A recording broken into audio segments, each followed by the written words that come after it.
Не се дядо иска да има. Добре. Прави я. Няма. Свитнете. С диаманти изкопа хубаво. Значи дядо Коледа каза: Леле, аз си се разсърди на Йоана лятото. Помниш ли, че ти се разсърдих? Не. Помня. Помня много добре. Знам, че помниш много добре. И ти днес ми се разсърди, нали?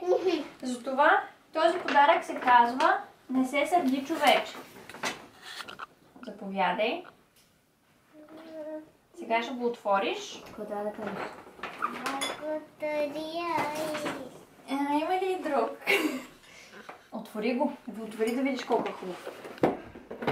Как? Откъде се? Ама ми обещаваш, че няма да се сърдим, нали? Да. Иначе няма как да играем тая игра. Нали така? О, колко е хубаво.